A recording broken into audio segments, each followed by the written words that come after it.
kushinda.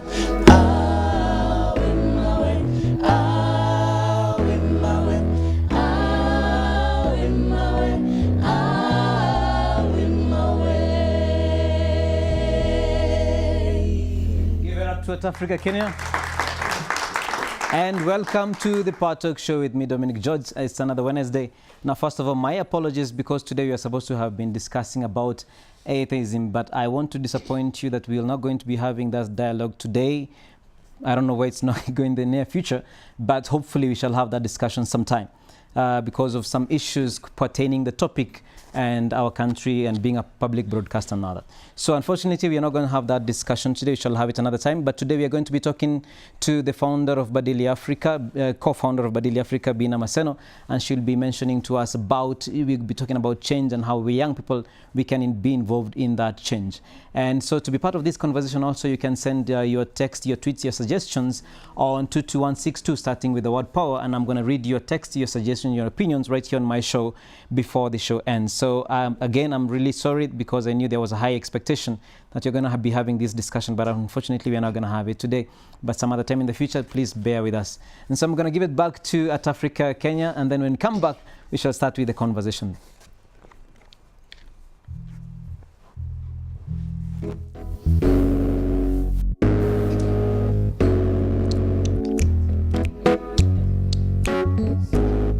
Let's go.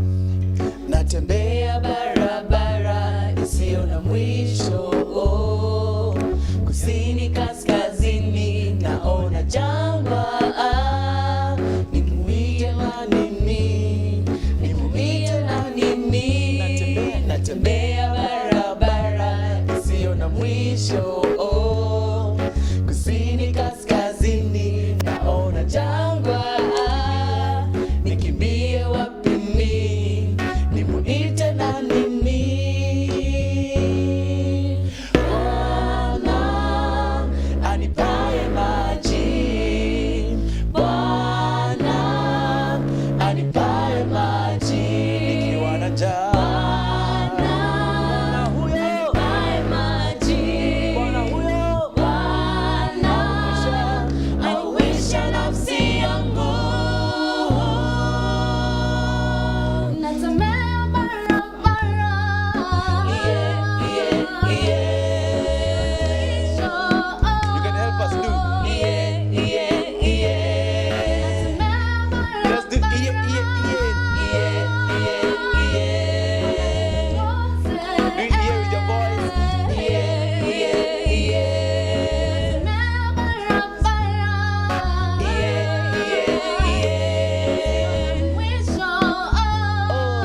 Yeah, yeah, yeah. Oh, yeah, yeah, yeah.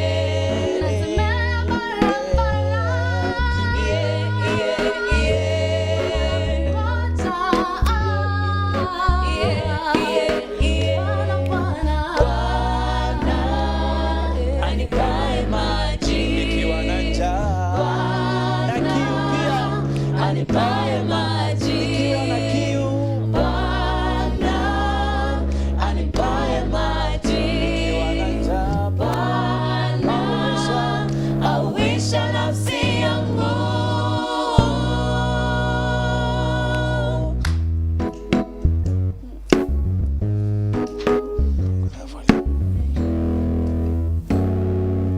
All right. Once again, could we give a hand to At Africa Band. Thank you for always making such a great show. Masanga, I think I want you today to join me on the show. So welcome back. Today we are talking about the future now. And when we're talking about the future now, we are mentioning about how young people can help to recapture the future now. And before we start there, we have two. Of course, I have not introduced Masanga. Of course, because Masanga is the band director of At Africa Kenya. And thank you for always making this show so great. All right? He sings so well. They sing so well, right? Sings so well. Oh, yeah. I'm saying he sings so well, and the band sings so well. Hey, so give a clap, man, for South Africa Kenya. We were supposed to have had the conversation about atheism and faith, about discovering faith and all that. What is your experience of faith in your own life? Let me start with you, being a guest. I think in my life, especially as a young leader, and even with the things that I've achieved. Once in a while, people ask me, what is that one thing? If it's taken away from you, you're done. And I've always said, the one thing, if you take away from me, I'm done, is faith. Because you see, even when you go back to the scriptures, Hebrews 11:1 says, faith is the substance of things hoped for and the evidence of things not seen. The strides I've been able to make in life, the places that I've been able to even go, I had faith. It was not based on my experience that, you know what, I've been to this place before, I'm so sure I will go back. I just had faith that, you know what, these two shall come to pass. I hoped for things that I didn't even know how they would how they would even come, how they would even fall, they would even fall in place. And I think I've even shared on the same platform before. People ask me, so how did you even get to even meet Bill and Melinda Gates and even be on the same session and the same platform with them? Again, it goes back to faith. I had and I mean, if they would have looked even at evidence of probably what has this girl done compared to other young leaders, because there are young people who've done amazing things in this country and beyond, and actually in Africa. That's why I'm saying, for me, faith and then hard work. Faith and hard work. Yeah, faith, hard work. So it's then persistence. Faith and works. Then commitment. Awesome. So for me, people actually, who lack faith, I'm like, where do you actually get, what is You'd have made a great conversation of this if we had the conversation about, would you be afraid to have that conversation yourself? No, about I wouldn't be afraid. Because also for me as an individual, and also as a leader, my team knows that I'm one crazy person, and good crazy. Yes, good crazy when it comes to faith. And even as you can see, they're young people. So their parents have even thought, like, you guys are following, at times they're like, Nyumlirogwa, at times, But because they have seen the faith of our leader working, that's when they're able to even follow. To witness about it. Yes. Now, if I ask you a crazy question, because you brought the word crazy, if I ask you a crazy question, you believe in God, right? So much. Now, let me play the devil's advocate. Let me play the atheist. What is your evidence that God exists? What is my evidence that God exists? That I'm alive. You're alive. Yes. It's as plain as simple. Yes. All right. If for us to ask you the same question, I'm trying to discover God, to discover faith, and I ask you, Bina Maseno, what is one thing you can tell me that I can be able to say, well, this is God? I would say the Bible. For me, and why I'm saying the Bible is because sometimes I read the stories in the Bible, and I think people always say, this story of inspired men doesn't exist. But when you look at the stories in the Bible, someone had to speak to you and actually show you in a vision. Because let me just pick, let's say, a random example, the story of Lot's wife, turning into salt just because she looked behind. So who was there to actually witness that, and then I'll come and put it down? Because first of all, you couldn't even turn behind and see, actually. You get Lot's wife actually just turned behind and she became salt. The rest were told, do not look behind. So who was there to just look at the whole scenario and then come and paint it for you? And even for all the other, let's say prophets and all that, even when you read during the chapters, they begin by saying, and then I saw, and then I was shown, you see. And again, I meet very many people, and I respect people actually who don't believe in the same faith as well, because people's also experiences. We come from different backgrounds, we are raised by different by different people who believe in different things at the end of the day. So it's not like I also cannot relate with them or accommodate them, but then I shouldn't actually lose what I believe because I've come into contact with someone else. And people always, for me, there are people who discount what is written in the Old Testament. They're like, these stories. And my quick question is always, so what do you actually believe? Do you believe that Jesus came and all that? And they do believe the story of Jesus, but maybe they'll discount so many other stories that are in the Old Testament. And I always ask myself, so you'd believe a story in the New Testament, but you don't believe a story in the Old Testament. And it's the same God who cuts across from Genesis to what? To Revelation. They're like, how can we have a God who kills people? And I'm like, let me tell you, it's the same God. The same God who's in Genesis is the same God who's in Peter, who's in the book of John. It's the same God in the New Testament. So as much as read bad things and then be like, he's a jealous God and all that, that's the same that's the same God. So you cannot believe in one part of the Bible or in one experience of the Bible and not believe in another experience. And it's the same person explained throughout, just different areas, and it's just different parts of them, basically, or rather actually different attributes, different attributes of them, and not just one attribute that, because most of us relate with the part of God is a provider, but then do not relate with any other parts. We prefer, God as a provider, and even probably pray and worship because God is a provider. But there's so many other attributes of God. We don't want the punishing God. We want only the loving God. We don't want, but there's so many other attributes of God. So true. Now, one of the things that we find about Kenya is 75% of Kenyans, it is comprised of young people below the age of 35, 75%, right? And up to 83% of Kenyans are Christians. So how do you explain, let me start with you, then Masanga, you can also take up this question. How do you explain the state of our country today, right? That so many people living in poverty, so many people, so many cases of sexual abuse in families. How do you relate these two, where we have young people who are intense believers, intense people who say we love God, and the second commandment is love your neighbor yourself. But you have a neighbor who is dying on the street, right? You have someone dying in hospital because they're dying at home because they cannot afford to go to the hospital. Some who cannot afford education. How high levels of corruption, high levels of tribalism. How do we to understand the fact that so many people still claim to love God, to love Jesus, to be Christians, and on the other side we have such high levels of irreligiosity, if I would say, and Christianity? Well, that's a very broad question to start with. And partly I'd also fault it in how we actually teach Christianity, today. Because it's about, like I said, it's about, provision, and it's about financial.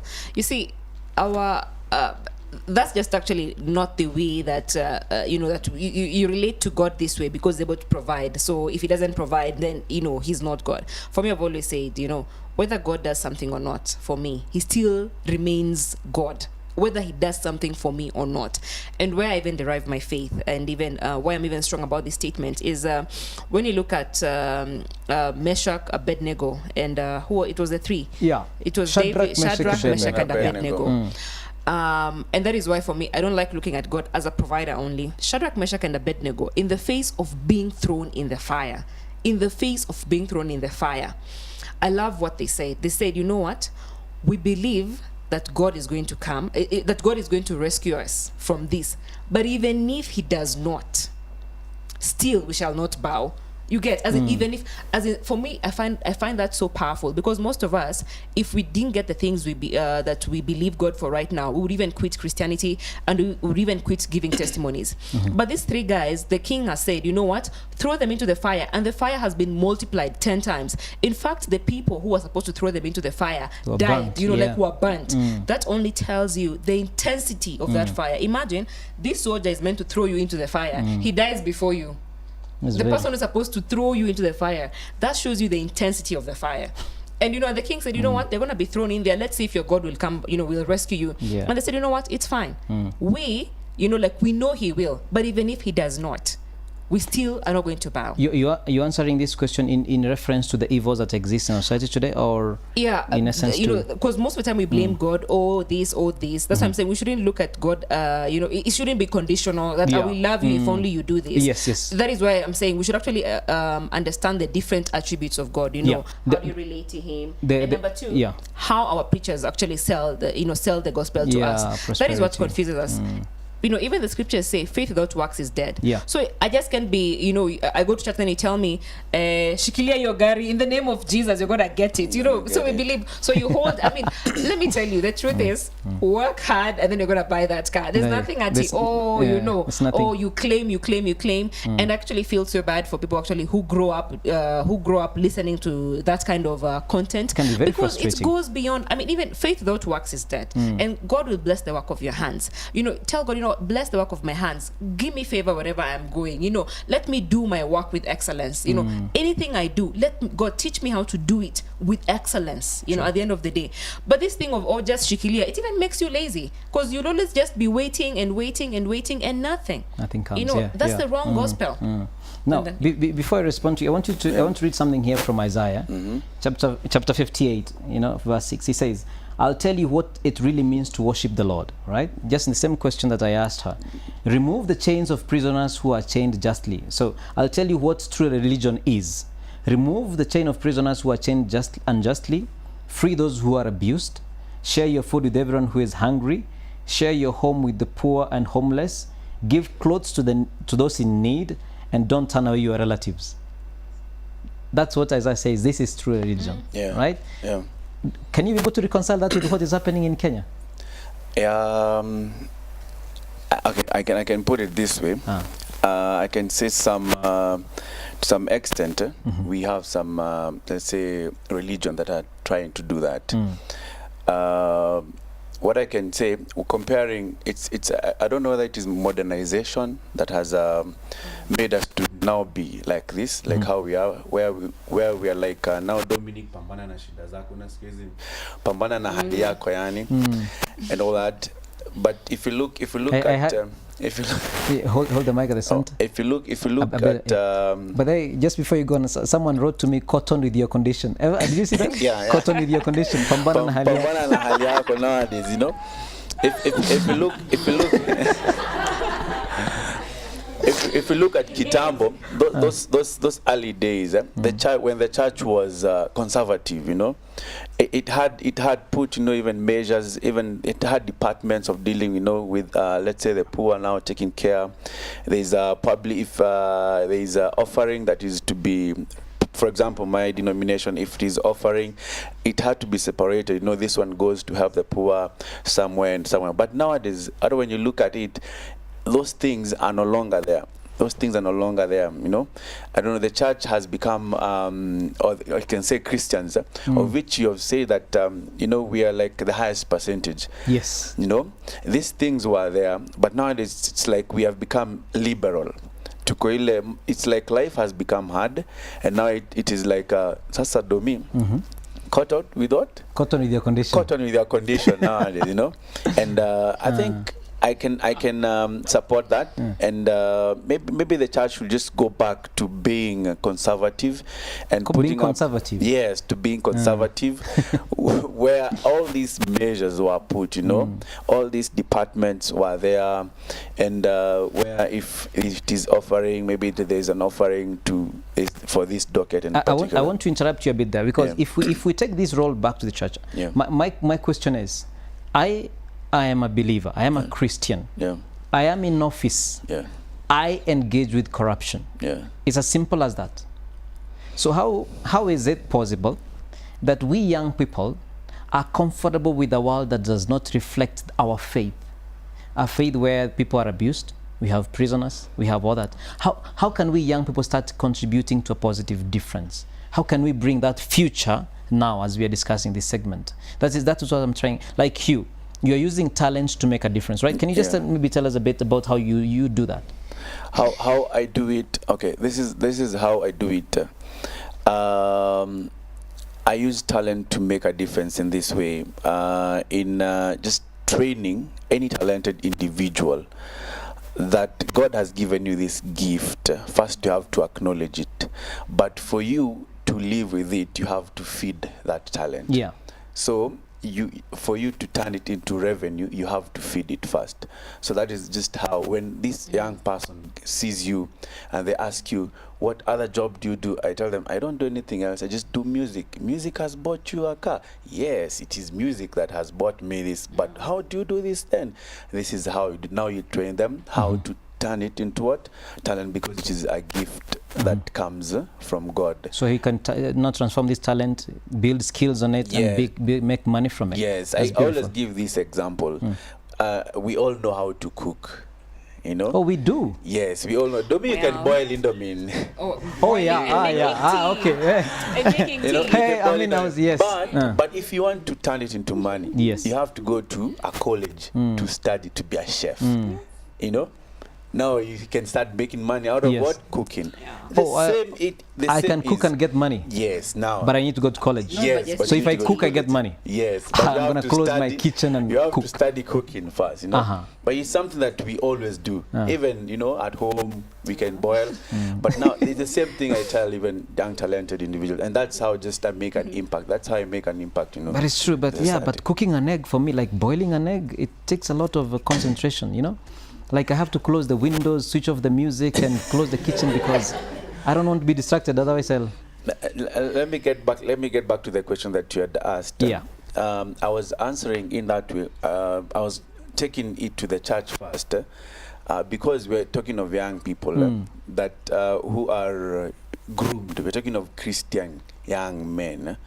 And I'm assuming we are not all in these positions, but at least we go to church.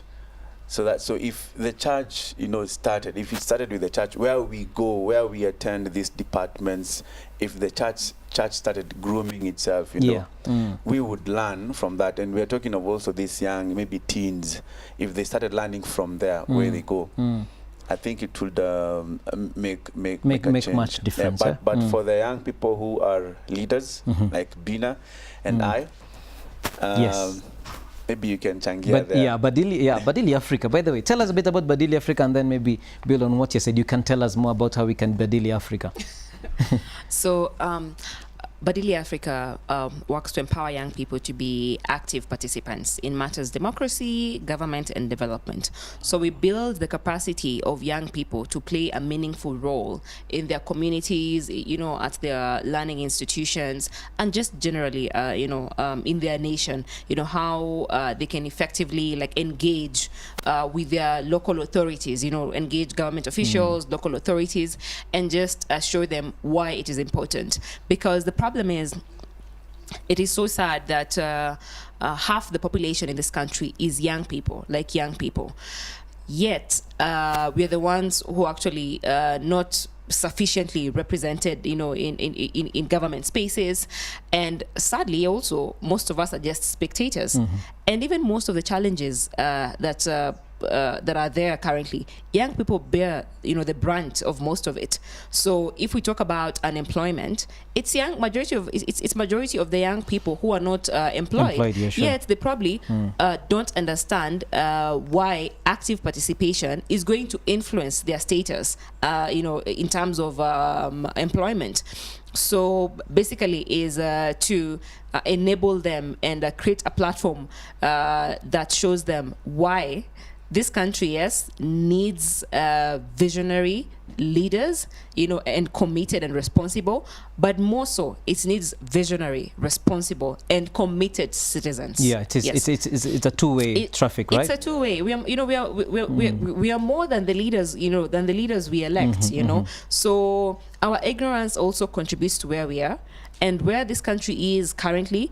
It's been as a result of some people's decisions. That's where we are right now. But what happens? And like, we cannot just continue being spectators. What happens? Like we have some current members of different members of, I don't know, okay, MCA, Parliament, and so all that, no?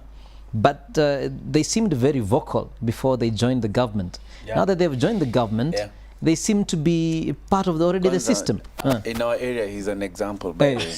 In your areas, please don't say it. Please don't say it. We don't want to be. I won't say our area, but if someone is watching from home, they just know. Call this For now. We're even growing Mandizi ko barabara. Because the barabara is so bad. Yes. Are you trying kidding to me? pass a message, you know. But before that, you know, The guy was very vocal. very vocal. Now you answer this. And he's a young person. Answer this question. Yeah. Bin Namasan. But you What see, happens? Let me tell you, the thing is, someone is actually able to do that because after all, they know there's nothing you can do about it. Let me tell you, if like we were able to organize ourselves as young people and call out these people, you know, and hold them accountable, someone will be like, oh my God, I have to really do what I said. But then the thing is, most people don't even know the name of their MPs, don't even know the name of their MCAs, don't even know their offices, you know. every other time we have public participation forums at the community, they're usually gazetted. I know there's always been an argument that ati hatusomangi gazeti, young people wasomangi gazeti. But nyakufunga nyama. So, but the thing is, when you go to these public participation forums, you don't see people there. There are very few people. True, Yet it's like, it's a requirement, you know, it's a constitutional requirement that you cannot pass anything unless it's public participation. So you don't even see people who go and debate. So at the end of the day, I can even just go and say, I'm going to do this project, whether it benefits you or not, because there's no one who's questioning them. You know, right now, I'm pretty sure, even, I don't even know you, but even the CDF, you have a right to walk into that office and say, okay, so what are the projects that you're going to focus on? Budget in Akadi, so mnampango gani, by the way, you know, because you're a resident of that area. So you have a right to actually figure out and understand, and even probably ask for a report. True. You know, and ask, sasa, kuna any report about what has been done before? Na nilisikia budget yetu ya constituency, it's 50 million. Did we inherit any other debt? So it's in 3 years, someone doesn't tell you. In fact, I inherited 20 million debt from the other gava. I paid 20 million. You know, so it's 30 million mebakia. But initially, when they came to a public participation forum, they said they're working with 50 million. Then you know, like nilipa deni kwanza. So you have a right to do these things. And to ask for this, okay. But not many, you know, not many of us do it. Many of us are just, you know, comfortable tweeting, texting, Facebooking from where we are. That will never change anything. Even at, you know, it will never change anything. If it will not change the culture. It can't change anything. First of all, most of these leaders even have people who tweet on their behalf. They have people who run their social media accounts. So at what point is even, right now probably, a leader will probably not even watch this interview, you know, so he won't even be moved. He's like, after all, even if it's Bina complaining about this, she's just one person. But if it was like, if I represented, let's say, 1 million young people, tomorrow that leader would be like, Bina, can we talk? What do you guys want? So we're not organized as young people. So today you're going to make noise, but that guy is like, Enoch, band yake ni ya watu sita. So it's like watu sita. There's nothing you can do. But if Enoch represented all the musicians in this country, you know, they'd be like, Enoch, ulisema e-music, what do these musicians need in this country? So what bill do we need to pass to, you know, build the capacity of musicians in this country? You know why? Because 1 million or 500,000 young people is a big deal. It's a big deal already, you know. You know, before we go for a break, PLO Lumumba said, the people with power have no ideas, and the people with ideas have no power. All right? But now there seems to be a situation where the people in power have no ideas, and the people who are not in power also have no ideas. Do you think that's the problem in Kenya? Unaweza sema hiyo ndio shida? No, that's not a problem. We are going to take that question after the break. We'll take the question after the break. Go back there, because after I say we are going for a break, the band is coming in. So this is the Power Talk Show. We are talking about the future now, and we'll come back to that conversation about people in power and ideas, and we'll also take a few questions from the audience. So remember, text us in on 22162 starting the word power, and let me know your suggestions, your opinion, or your questions to main guest Bina Maseno and also Masango, who has joined us in the panel today. So we're going to take a short break right now. I'm going to give it to the band. We are talking about the future now, how we young people can be part of a positive difference, how we can contribute to a positive difference, how we can make Kenya the country that we want to be. And he is saying, we are reflecting here and saying that probably if we are more organized, if we are more to get the vision of what kind of country we want for ourselves, for our children, how we can use our faith to make sure that the structures of the society, the family, the education, the hospitals, and all the amenities do reflect, a way that is evangelical-like, gospel-like, in a way that treats the human being in the dignity he and she has as the image and likeness of God. So anyway, we're going to come back with this conversation going on, but now I'm going to give it to At Africa to take us through. Let us go. God is love, source of sweet love, filled with goodness. For he loves and he cares for you.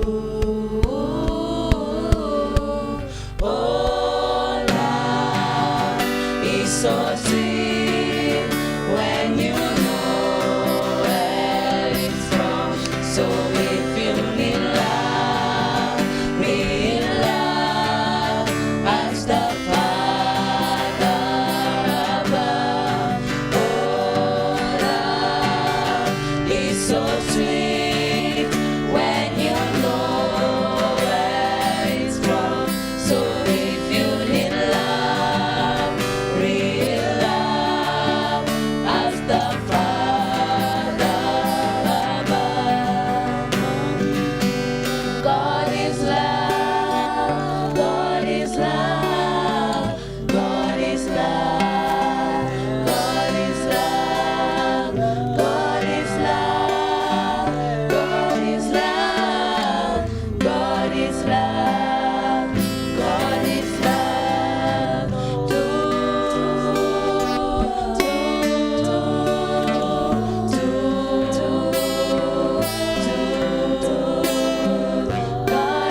So if you need love, real love, ask the Father above. Ask the Father above. Ask the Father above. Ask the Father above. Ask the Father above.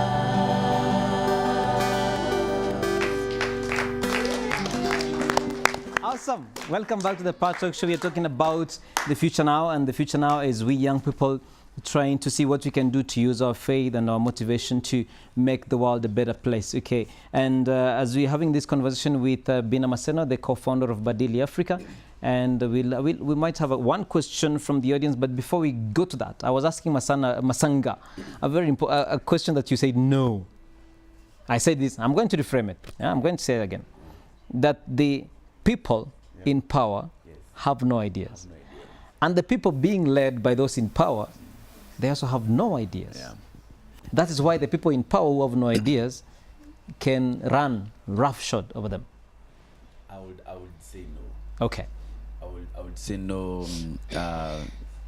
I being one of the people who are on the ground and dealing with Grassroots. yes, on the grassroots, and dealing with so many young people who have ideas. And last year, having been involved in one of the big projects around Nairobi County, under the Office of the Women Rep, we met so many. I was in charge of the project, and I met so many young people who had big ideas, like big ideas. What I would say, the people in power have no ideas, but the people who are not in power are not one. That's a good idea. That's brilliant. That's brilliant. Yeah, Yeah. are not one. They're not united. They're not united.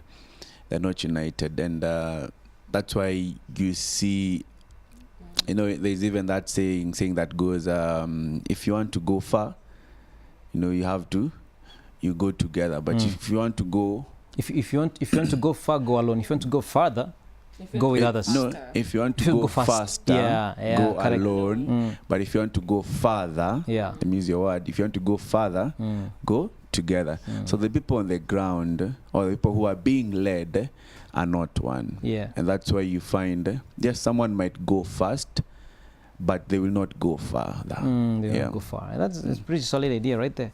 Okay. Now and now on your side, you have shared global stages. You have spoken the same stage with Barack Obama, right?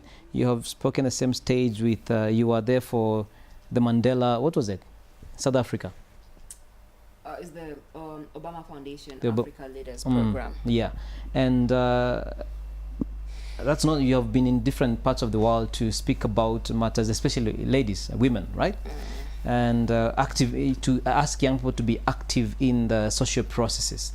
Now, yesterday there was this panel also that you participated in, a book launch, where you were talking about the issue of women and all that, right? Do you from what you're observing in your travels, how are we doing? How are we doing as a country? Okay, so I first of all want to make a comment on what you had asked about people in power have no idea and people down here. So for me, it's both a yes and a no. I know in terms of what he said, we are not organized. You know, like we don't speak one voice. You know, we don't speak one voice, and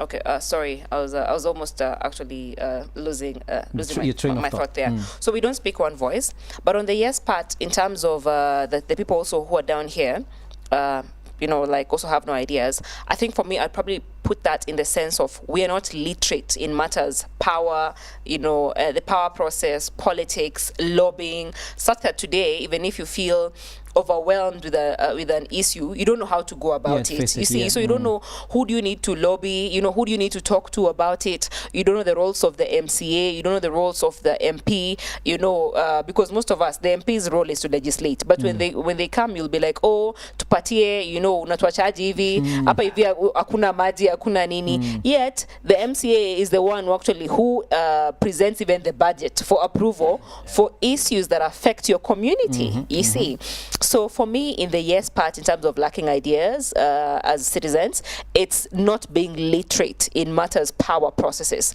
matters, the political process, how to go about it, understanding how do I engage so as to be effective, how do I get this person to listen, what am I presenting, you see, and how do we need to be organized before we even present ourselves. So that's what I'd probably attribute to the people not understanding, or not, not They don't know their rights, they don't know the constitution and all that. So I'm telling you, people don't even read the constitution. Let's start there. People don't know their right to water, to health, education, food, yeah. Hata wajui kwa wapi.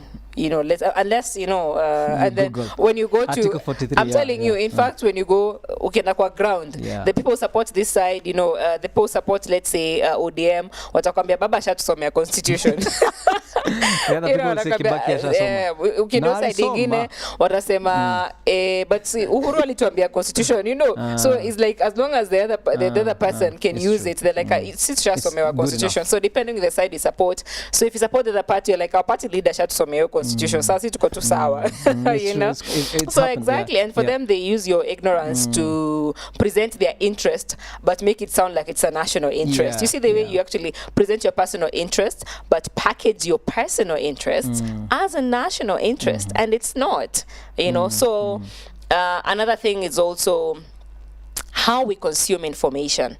So majority of us, our understanding of what is happening around us, especially about leadership, we consume information from the TV and from social media, from the bloggers. You see, like unajua, like kama yeye ni celeb. So leo akisema, by the way, MP wetu afanye kazi, tuna believe hata sasa kujua, and maybe it was a deal that went wrong. You get ni celeb, maybe it was a deal that went. So most of us consume information. Our sources are TV, our friends, and all that, and we don't care about researching and asking factual, asking for facts, and even just asking this person, you said this, how about this? But let me tell you, you have, as a young person, knowledge is power. Knowledge is a weapon. Knowledge is power. That is why someone can take advantage of us, because we don't know. And that's why if someone takes advantage of you, you don't even know which clouds you can use to even, probably take them before the court. So, because there's information, there's infotainment and entertainment. At times, someone is actually just presenting information to be paid. So, it's entertainment. And you take it for you take it as a solid truth. So you always have to learn how to read. When you listen to someone, even if it's a politician, there are paid people for everything in this world. There are paid people for everything. So you have to learn how to read in between the lines. Is this actually concrete, factual information? Or is this in entertainment? Some of them are just there to manipulate minds, to entertain, and they will stick to this thing, And for you, you're like, Apana, because you're partisan, you're like, no, our leader said this. So how you consume information is very, very key. Important, Go the extra point to ask questions. How are we doing as a country? Observing us. Just observing us. I think there's more that can be done. I mean, when you go out there and you share all this platform, you meet young people who are doing crazy things, and people are doing amazing things. You ask yourself, what was I thinking about when I was 20? And what I can say is, as in, we need to learn to have discipline, and also how we spend our time. Most of us, even when you don't have anything meaningful to do, will probably spend time on social media, on video games, and someone is benefiting from those video games because they made them. Some guys are benefiting from those movies. I'm not saying it's actually bad to watch, but you can gain a skill as you're waiting to probably maybe get that employment. You can always gain a skill, because at the end of the day, you finish and maybe 2 years you've been doing nothing and you're looking for a job, and you'd have been volunteering somewhere. Because you see, in my CV, I remember even when I finished, the places I volunteered, I have, there's no indication on my CV whether it was paid or not. The thing is, it is a skill. Yeah. So whether I was, I was an intern and I was volunteering for free and all that, there's no indication. At the end of the day, is I gained a skill. So at the end of the day, and you have very few years. Youth is a transitional stage. You're not going to be young forever. True. And the fact that we actually waste our most vibrant years, it's a sad story, because let me tell you, when you're above 30, the choices are so limited. Because right now, maybe you're staying alone, you want to start a family. The choices are so limited. So at times, even if you're doing something that really bores you to death, you have to stick to it, because you have bills to pay. You have to stick to it. But right now, in your 20s, you can explore. There's time to explore. Above 30, clearly you can say, oh, Sai, by the way, I think I've realized I can sing, so what can I do? There's no room for that if that singing is not going to pay me money at that particular time. So I have to stick to something. So use your time well.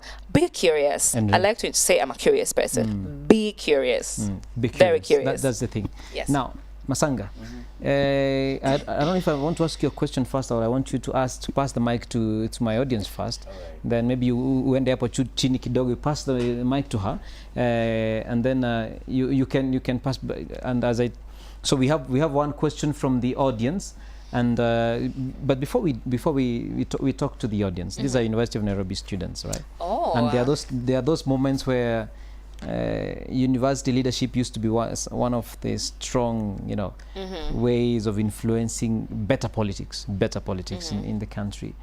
I don't know if I was asking a panel, do you think it would be wise to include learning about the constitution in our education system right in primary school?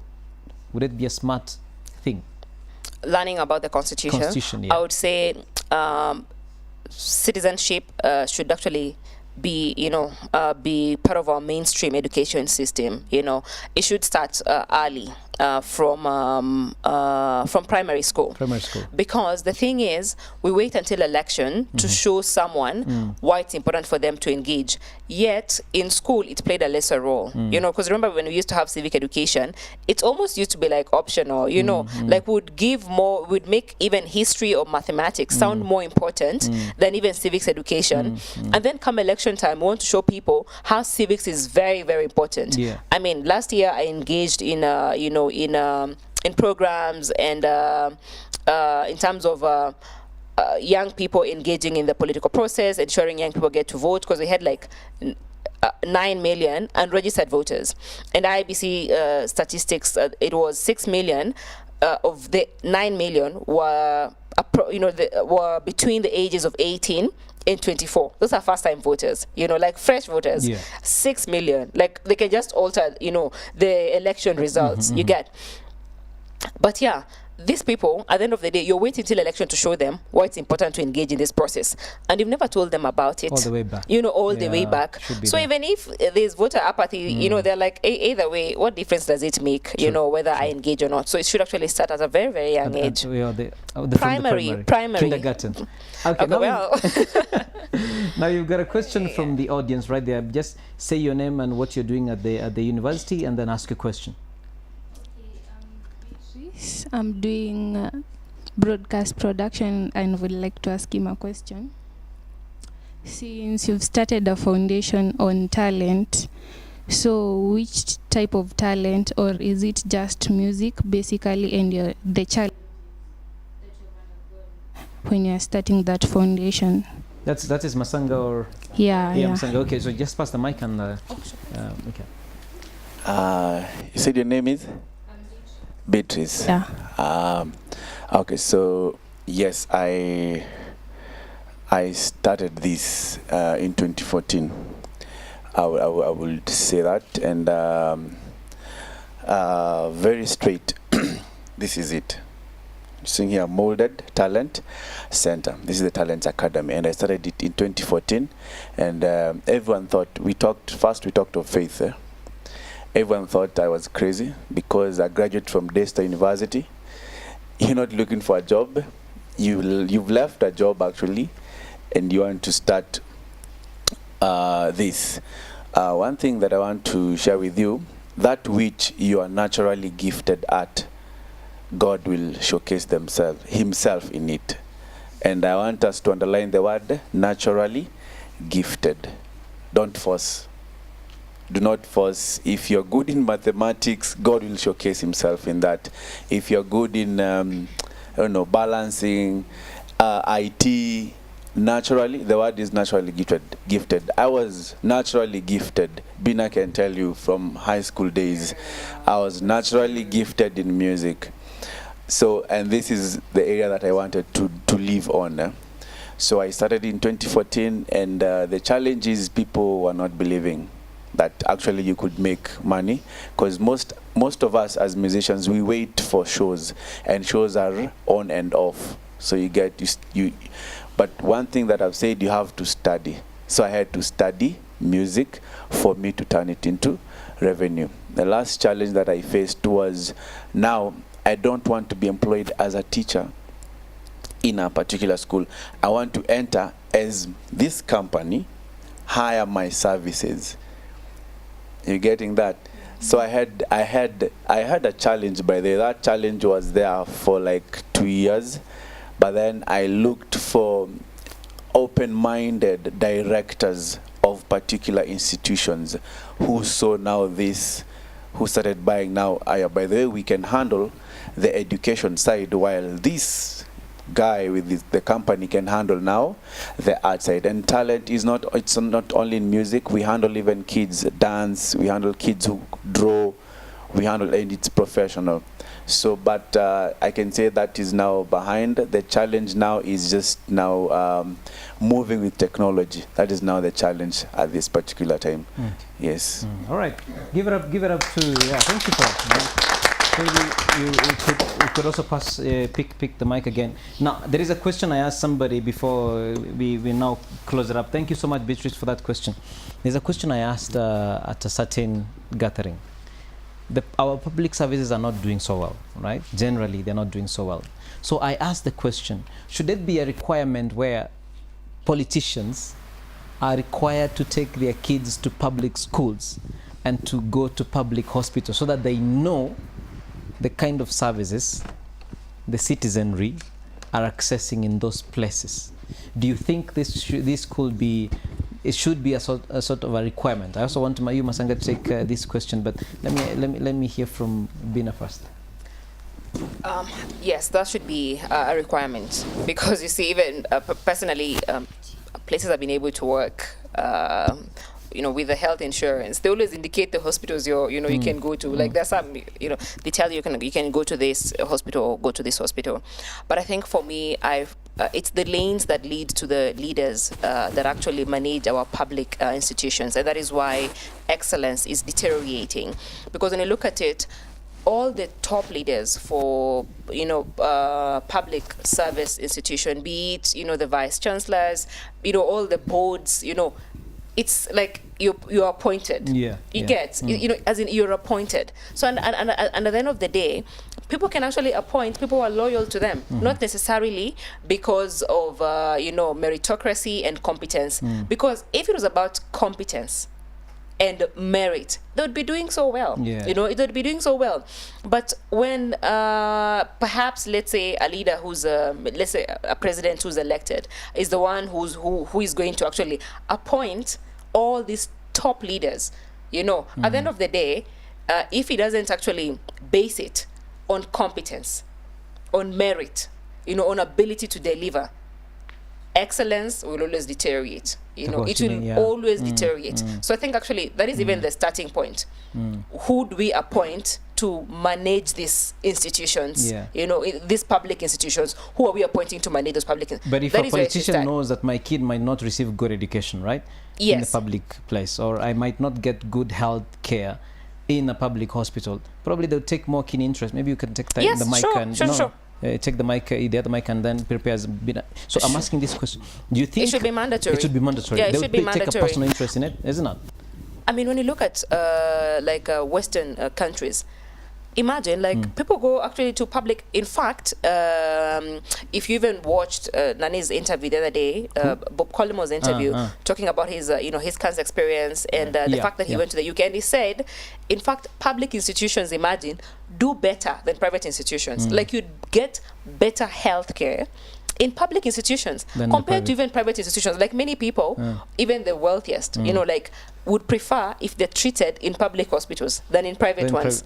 But here, you'll die. You just there the waiting room. You don't want to be treated in any hospital. Since you don't want to be treated, you'll there the waiting room. Yeah, but there was a time. There was a time Kenyatta was the thing. Yeah, say something. But I also want you to close. Yeah, that's not this time. When both of us were very small. Very small. You know, like young kids. For me, I'd say this. I'd say this. I know on the other side there's this notch of where Dominic, how you grew, you would not want your children to.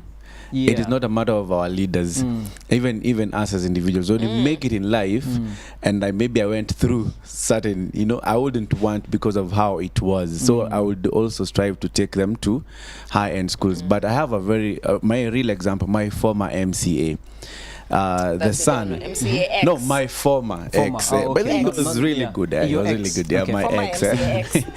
My former MCA. The child was studying in a normal school. You know, in a normal school, not those poshy schools that other MCAs have been doing. So this guy would at least know what goes on the ground. And I saw, so when you asked that, I thought of that, and because he was really reacting very fast when it comes to there's no toilet, there's no, he acts fast because the son goes through that. So they should go there. They should go there. Mandatory, like mandatory. Yes. I'm told that time is up. I think we could have continued with that conversation that talk, but our time is up, and I want to close up this conversation right now. And first of all, I want to thank Bina Maseno from Baddeley Africa for making time to come to this show. I think in less than 5 minutes, I told her that she's going to be part of this panel together with Masanga. And I think we have had a great conversation. And again, I want to thank all of you for watching this show. Again, I express my apologies that we were not able to have that fascinating conversation on atheism versus faith, to see how we could have had that conversation probably in the future. I thank you so much for watching. Thank you for being my viewers today. And I also want to thank my audience who are part of this show. Thank to At Africa Band for entertaining us, and once again to my guests. All right, to the director of At Africa Kenya, and Bina Maseno, Baddeley Africa co-founder. Thank you and have a good night. God bless you. Have a great week, and be mad, be exceptional, make a difference. See ya. Yes, up on